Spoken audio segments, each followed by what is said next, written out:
Hello friends, स्वागत है आपको अपने यूट्यूब चैनल निभा पीसीएस पे। दोस्तों, आज हम लोग एसएससी सीएचएसएल 2023 में जो एग्ज़ाम हुआ था, उसके ओरिजिनल क्वेश्चन पेपर को आज हम लोग सॉल्यूशन करेंगे। तो इसमें जीके जीएस जो होता है दोस्तों, वो 25 नंबर का पूछता है। तो 25 नंबर के जीके जीएस का आज हम लोग सॉल्यूशन करेंगे। देखिए दोस्तों, यह एग्ज़ाम 2/8/2023 को हुआ था। यानी 2/8/2023 को जो एग्ज़ाम हुआ था, उसका ओरिजिनल क्वेश्चन पेपर आज आप लोगों के सामने हम डिस्कस करूँगी। तो चलिए देखते हैं, ये इंग्लिश का क्वेश्चन है दोस्तों। हम लोग जीके जीएस पोर्शन को देखेंगे। 25 नंबर का पूछता है, तो जीके जीएस पोर्शन में क्या क्वेश्चन पूछा गया है। तो चलिए, पहला क्वेश्चन है कि निम्नलिखित में से किसे 1909 में व्यवहारिक बेतार के तार के विकास के लिए कार्ल्स फेर्डिनेंड ब्राउन के साथ भौतिकी में नोबेल पुरस्कार से सम्मानित किया गया था। तो इसका सही आंसर गुग्लियो मार्कोनी है। इसका सही आंसर क्या है दोस्तों? गुग्लियो मार्कोनी। देखिए दोस्तों, बेतार का तार जो है उसको हम लोग रेडियो कहते हैं। क्या कहते हैं? रेडियो। रेडियो को बेतार के तार के नाम से जाना जाता है, जिसका खोज मार्कोनी के द्वारा किया गया था। खोज किसके द्वारा किया गया था दोस्तों? मार्कोनी के द्वारा। तो रेडियो के खोज के लिए ही 1909 में मार्कोनी को भौतिकी का नोबेल पुरस्कार मिला था। चलिए, नेक्स्ट क्वेश्चन है कि निम्नलिखित में से कौन सी सरकारी योजना भारत में युवाओं को कौशल विकास प्रशिक्षण प्रदान करती है? तो कौन सी सरकारी योजना है? तो प्रधानमंत्री कौशल विकास योजना। प्रधानमंत्री कौशल विकास योजना जो है दोस्तों, इसकी शुरुआत जो हुआ था, प्रधानमंत्री कौशल विकास योजना की शुरुआत जो हुआ था, वह जुलाई में हुआ था। कब हुआ था? जुलाई 2015 में। जुलाई 2015 में प्रधानमंत्री कौशल विकास योजना की शुरुआत हुई थी। इस योजना को हम लोग इस योजना को क्या? यूथ ट्रेनिंग प्रोग्राम के नाम से भी जानते हैं। Youth training program. चलिए, नेक्स्ट क्वेश्चन है आपका कि पंडित शिव कुमार शर्मा को डैश बजाने में उनकी महारत के लिए याद किया जाता है। यानी पंडित शिव कुमार शर्मा किस वाद्य यंत्र से संबंधित है? तो वो संतूर बजाते थे। वो क्या बजाते थे? संतूर बजाते थे। पंडित शिव कुमार शर्मा का जन्म पंडित शिव कुमार शर्मा जो है, उनका जन्म जो हुआ था वह 13 जनवरी 1938 को हुआ था। चलिए, तो इसको याद रखिएगा दोस्तों। नेक्स्ट क्वेश्चन है कि जब समान ब्याज दर बहुत कम स्तर पर पहुंच जाती है, तो निम्नलिखित में से कौन सा कथन सही होगा? तो अधिकांश लोग भविष्य में ब्याज दर बढ़ने की उम्मीद करेंगे। अगर कोई भी वस्तु अगर सस्ता हो जाता है दोस्तों, तो लोग उसको खरीद कर क्या करते हैं? भंडारित कर लेते हैं, ताकि लोगों को यह उम्मीद होने लगता है कि अभी सस्ता हुआ है, आगे चलकर कहीं महंगाई इसका बढ़ न जाए। तो अधिकांश लोग जो होते हैं, भविष्य में ब्याज दर बढ़ने की क्या करने लगते हैं? उम्मीद करने लगते हैं। चलिए, 5 नंबर क्वेश्चन है। 5 नंबर क्वेश्चन में है कि भारत के किस राज्य में एल्युमिनियम प्रगलन संयंत्रों की संख्या सबसे अधिक है? तो एल्युमिनियम प्रगलन संयंत्र तो सबसे अधिक कहाँ है? ओडिशा। दोस्तों, अगर ओडिशा की बात करें, तो बॉक्साइट के उत्पादन में भारत के 1 नंबर पे है। भारत में फर्स्ट राज्य कौन है? ओडिशा। भारत में फर्स्ट कौन है? ओडिशा। दोस्तों, अगर बॉक्साइट की अगर हम लोग बात कर ले, तो बॉक्साइट जो है एल्युमिनियम का ही क्या है? अयस्क है। बॉक्साइट जो है वो किसका अयस्क है? एल्युमिनियम का। चलिए, नेक्स्ट क्वेश्चन है 6 नंबर कि किण्वन प्रक्रिया के दौरान एल्कोहल के उप उत्पाद के रूप में कौन सा पोटेशियम अम्ल लवण प्राप्त होता है? तो पोटेशियम बाइटाइट्रेट जो होता है, वह क्या होता है? अल्कोहल निर्माण के उप उत्पाद, यानी कि सब प्रोडक्शन, सब जो बनता है के रूप में पोटेशियम अम्ल का उत्पादन होता है। दोस्तों, अगर हम बता दें आपको कि एसिड और base, acid plus base, acid base का जब रिएक्शन होता है तो साल्ट बनाता है। साल्ट कहने का मतलब है कि अम्ल और क्षार जब अभिक्रिया करते हैं आपस में, तो लवण बनाते हैं। क्या बनाते हैं? लवण और जल का क्या करता है? निर्माण करता है। चलिए, 7 नंबर क्वेश्चन है कि संविधान अनुसूचित जाति और अनुसूचित जनजाति आदेश द्वितीय संशोधन विधेयक 2022 ने उत्तर प्रदेश के कुछ हिस्सों में डैश समुदाय को अनुसूचित जाति के रूप में मान्यता दी है। दोस्तों हाल फिलहाल 2022 में ही भारत सरकार ने संविधान में जो हमारा अनुसूचित जाति के बारे में चर्चा किया गया है, तो द्वितीय जो संशोधन हुआ 2022 में, उससे गोंड जो हमारा अनुसूचित जनजाति है, गोंड जो हमारा जनजाति है, उसको अनुसूचित जनजाति की श्रेणी में क्या किया गया है, रखा गया है। 8 नंबर क्वेश्चन है कि मुख्य अक्षांश मरुस्थल 35 डिग्री और डैश नॉर्थ और साउथ के बीच पाए जाते हैं, जो उष्णकटिबंधीय उच्च दाब वाले क्षेत्र के ध्रुव की ओर होते हैं। तो यह 35 डिग्री और 60 डिग्री, दोस्तों 35 और 60 के बीच पाया जाता है। अब रही अक्षांश रेखा, तो अक्षांश रेखा किसे कहते हैं और देशांतर रेखा किसे कहते हैं। तो दोस्तों मान लीजिए ये हमारा ग्लोब है, तो ग्लोब पर जो क्षैतिज रेखाएं खींची होती है ना, उसको हम लोग अक्षांश रेखा कहते हैं। क्या कहते हैं, अक्षांश रेखा। और ग्लोब पर जो ऊर्ध्वाधर रेखा खींची होती है, उसको हम लोग देशांतर रेखा कहते हैं। तो ये हमारा हो गया देशांतर, इसको कहेंगे हम लोग देशांतर रेखा। और जैसे मान लीजिए सपोज डेट कि ये हमारा क्या है, इसको कहेंगे देशांतर। और ये जो हॉरिजेंटल रेखा जो है, उसको हम लोग क्या बोलेंगे, अक्षांश रेखा। उसको क्या बोलेंगे, अक्षांश रेखा। चलिए नेक्स्ट क्वेश्चन देखते हैं। नेक्स्ट क्वेश्चन है कि निम्न में से किस खिलाड़ी ने आईपीएल 2023 में ऑरेंज कप जीता था। तो ऑरेंज कप कौन जीता था दोस्तों, तो यह शुभम गिल जीते थे। ऑरेंज कप शुभम गिल को मिला था। अगर पर्पल कप की अगर बात करें तो किसको मिला था, पर्पल कप किसे मिला था, मोहम्मद शमी को। पर्पल कप किसे मिला था, तो मोहम्मद शमी को। पर्पल कप 2023 में मोहम्मद शमी को मिला था। और दोस्तों अगर बात रही आईपीएल का, अगर आईपीएल की बात करें तो आईपीएल की शुरुआत 2008 से हुआ है। 2024 में जो आईपीएल हो रहा है वह हमारा 17वां संस्करण है। क्या संस्करण है दोस्तों, तो वह हमारा 17वां संस्करण है। चलिए 10 नंबर क्वेश्चन देखते हैं। 10 नंबर क्वेश्चन है कि 2014 में सूक्ष्म ऋणदाता बंधन फाइनेंशियल सर्विसेज, जिसका मुख्यालय डैश में है, को आरबीआई द्वारा एक यूनिवर्सल बैंक शुरू करने के लिए सैद्धांतिक मंजूरी दी गई थी। तो किसको दिया गया था दोस्तों, तो बंधन फाइनेंशियल सर्विसेज, जिसका मुख्यालय कहाँ है, कोलकाता में। बात रही आरबीआई की, तो आरबीआई की स्थापना कब हुआ था, आरबीआई, तो आरबीआई की स्थापना की अगर बात करें हम लोग, तो आरबीआई की स्थापना 1 अप्रैल 1935 को हुआ था। कब हुआ था, 1935 को। और इसके अगर राष्ट्रीयकरण की बात करें तो 1 जनवरी, इसका राष्ट्रीयकरण 1 जनवरी 1949 को हुआ था। आरबीआई की स्थापना यंग हिल्टन समिति, किस समिति की सिफारिश पर हुआ था, यंग हिल्टन समिति की सिफारिश पे किया गया था। चलिए नेक्स्ट क्वेश्चन है 11 नंबर कि मुंडारी नृत्य का संबंध किस भारतीय राज्य के आदिवासी समुदाय से है। तो मुंडारी नृत्य जो होता है दोस्तों, वह झारखंड में होता है। अगर बात करें कि भारत में कितने शास्त्रीय नृत्य है, तो भारत में टोटल 8 शास्त्रीय नृत्य है। कितने हैं दोस्तों, 8। जैसे मान लीजिए कि 8 शास्त्रीय नृत्य है, तो सबसे नया कौन है, तो सतारिया है। सबसे नया कौन है, सतारिया, जो कि असम में है। सतारिया कहाँ का है, असम का है। याद रखिएगा दोस्तों, सबसे नया में सतारिया को जोड़ा गया है, जो असम का है। अगर आठों शास्त्रीय नृत्य का अगर बात करें, तो मान लीजिए कि आठों का बात करते हैं, तो तमिलनाडु, तमिलनाडु का शास्त्रीय नृत्य क्या है, तमिलनाडु का क्या है, भारतनाट्यम। तमिलनाडु का क्या है, भारतनाट्यम, भारतनाट्यम।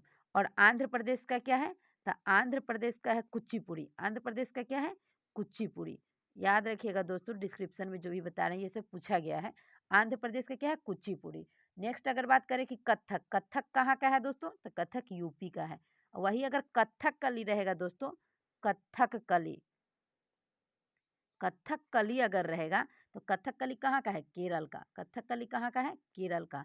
अगर मोहिनी अट्टम रहे कि मोहिनी अट्टम किस राज्य का है, मोहिनी अट्टम, तो मोहिनी अट्टम जो है आपका केरल का है। और ये तीनों तो नाम से ही क्लियर है दोस्तों कि ओडिसी कहाँ का है, तो उड़ीसा का है। मणिपुरी कहाँ का है, तो मणिपुर का है। और सतारिया कहाँ अभी बताया है दोस्तों, असम का है। तो भारत में टोटल 8 शास्त्रीय नृत्य हैं। चलिए नेक्स्ट क्वेश्चन देखते हैं कि कोरापुट जिले में पंचपतमाली भंडार निम्नलिखित में से किस खनिज के भंडार है। तो किसका भंडार है दोस्तों, तो बॉक्साइट का। अभी हम लोग बॉक्साइट के बारे में बात किए थे कि भारत का पहला, यानी भारत में पहला कौन सा राज्य है जो बॉक्साइट के उत्पादन में फर्स्ट है, तो वह है उड़ीसा। कौन है दोस्तों, उड़ीसा। चलिए उड़ीसा बॉक्साइट में 1 नंबर पे है और बॉक्साइट किसका अयस्क है दोस्तों? तो एल्युमिनियम। एल्युमिनियम का क्या है? यह अयस्क है। क्वेश्चन पूछा जाता है कि एल्युमिनियम का अयस्क कौन है? तो बॉक्साइट। नेक्स्ट क्वेश्चन है कि किस वर्ष जॉन एलेक्जेंडर न्यूलैंड्स के ने परमाणु भार के क्रम में व्यवस्थित रासायनिक तत्वों को आवर्तीयता का प्रस्ताव देते हुए एस्टेक के नियम की एक नई अवधारणा प्रतिपादित किया था? 1865 में। कब किया था दोस्तों? 1865 में। 14 नंबर क्वेश्चन है कि निम्नलिखित में से किस अंग्रेज मराठा युद्ध के परिणाम स्वरूप पेशवाओं के प्रांतों का विलय बम्बई प्रेसिडेंसी में कर दिया गया? दोस्तों अगर बात करें अंग्रेज मराठा युद्ध का तो टोटल 3 अंग्रेज मराठा युद्ध हुआ था। पहला अंग्रेज मराठा युद्ध जो हुआ था वह 1775 से 82 के बीच में हुआ था। दूसरा जो हुआ था दोस्तों वो 1803 से 5 के बीच हुआ था। और तीसरा आंग्ल मराठा युद्ध जो हुआ था 1817 से 1818 के बीच हुआ था। तो ये पहला आंग्ल जो मराठा युद्ध हुआ था, जो अंग्रेज युद्ध, सॉरी दोस्तों, पहला अंग्रेज मराठा युद्ध जो है वह इसके परिणाम स्वरूप पेशवा, पेशवा कौन होता था दोस्तों? तो उस समय मुख्यमंत्री को पेशवा कहा जाता था। उस समय के जो मुख्यमंत्री होते थे उनको क्या कहा जाता था? उन समय के मुख्यमंत्री को, जो इसको हम लोग आज सीएम कहते हैं, उस समय पेशवा था। तब प्रथम अंग्रेज मराठा युद्ध जो हुआ था उसी में इसका क्या किया था? बम्बई प्रेसिडेंसी में विलय कर दिया गया था। दोस्तों उस समय 3 प्रेसिडेंसी बहुत महत्वपूर्ण थे। एक था बम्बई, दूसरा था मद्रास और तीसरा था कोलकाता, यानी कि बंगाल। चलिए नेक्स्ट क्वेश्चन देखते हैं कि विधवा पुनर्विवाह संघ 1861 के संस्थापक के रूप में किसे जाना जाता है? तो विधवा पुनर्विवाह संघ की स्थापना 1861 में हुआ था और इसके संस्थापक कौन थे? तब महादेव गोविंद रनाडे थे। एमजी रनाडे जिनको हम लोग बोलते हैं। एमजी रनाडे का फुल फॉर्म जो होता है दोस्तों इनके नाम का, महादेव गोविंद रनाडे होते हैं। बात रही विधवा पुनर्विवाह का, तब विधवा पुनर्विवाह जो अधिनियम आया था, यह अधिनियम 15, अधिनियम क्या था दोस्तों? अधिनियम जो था वह 15 था। अधिनियम 15 के तहत 1856 में, कब? 1856 में विधवा पुनर्विवाह कानून को पारित किया गया और इसके तहत विधवा पुनर्विवाह को वैध माना गया। इस समय भारत के जो थे गवर्नर जनरल, 1856 में आया था, 1856 में। भारत के उस समय गवर्नर जनरल कौन थे दोस्तों? तो गवर्नर जनरल उस समय कौन थे? गवर्नर जनरल कौन थे? तो कैनिन थे। क्वेश्चन पूछा जाता है कि विधवा पुनर्विवाह किस गवर्नर जनरल के काल में पारित हुआ था? तो लॉर्ड कैनिन। चलिए नेक्स्ट क्वेश्चन है 16 नंबर, निम्न में से कौन सा किसी वस्तु के अंतिम वस्तु के रूप में, अंतिम जो वस्तु होता है के रूप में पहचानने का सही कारण है? तो निर्माता द्वारा इसे आगे और संसाधित नहीं किया जाना चाहिए, यानी जो भी निर्माता है जो उसको बनाता है उसको आगे की ओर इसकी संसाधित नहीं करना चाहिए, यही सही है। नेक्स्ट क्वेश्चन है कि दक्षिण भारत में मंदिरों के प्रांगण में बने ऊंचे द्वारों को क्या कहा जाता है? तो ऊंचे द्वारों को गोपुरम कहा जाता है दोस्तों। दक्षिण भारत में जो मंदिर होते हैं उनके जो प्रांगण में ऊंचे द्वार बना रहता है उसको हम लोग क्या कहते हैं? गोपुरम। क्या कहते हैं? गोपुरम। दोस्तों यह क्लास 6 का एनसीईआरटी, क्लास 6 का जो एनसीईआरटी किताब है उसका सेम टू सेम क्वेश्चन है दोस्तों। चलिए नेक्स्ट क्वेश्चन है, नेक्स्ट क्वेश्चन है कि भारतीय संविधान का निम्नलिखित में से कौन सा अनुच्छेद जबरन श्रम को प्रतिबंधित करता है और शोषण को रोकता है? तो जबरन श्रम यानी कि बलात् श्रम, ये अनुच्छेद 23 में है। अनुच्छेद 20 की बात करें तो दोहरे दोहरे जो हमारा संरक्षण होता है दोस्तों, दोहरे अगर शोषण की मान लीजिए अगर हमको कोई किसी ऊपर, मेरे ऊपर कोई केस हो गया है तो दोहरे संरक्षण से जो अधिकार मिलता है वो आर्टिकल 20 में मिलता है। आर्टिकल 25 जो है ये धर्म की स्वतंत्रता देता है। किसकी स्वतंत्रता? धर्म की स्वतंत्रता। आर्टिकल 25 का संबंध धर्म की स्वतंत्रता से है। जैसे मान लीजिए कि कोई सिख धर्म है तो सिख धर्म के लोग क्या रखते हैं? तो सिख धर्म के जो जो भी लोग हैं तो वो अपना क्या रखते हैं? तो अपना कृपाण रखते हैं। तो कृपाण रखने का उनका जो अधिकार है वो मौलिक अधिकार के अंतर्गत आता है जो आर्टिकल 25 में है। जो हिंदू सनातन धर्म को मानते हैं वो अपना क्या रखते हैं? वो लोग टिकी रखते हैं, जो भी पुरुष होते हैं तो वो लोग अपना क्या करते हैं? आर्टिकल 25 का पालन करते हैं। आर्टिकल 19 है, आर्टिकल 19 बहुत इंपॉर्टेंट है दोस्तों।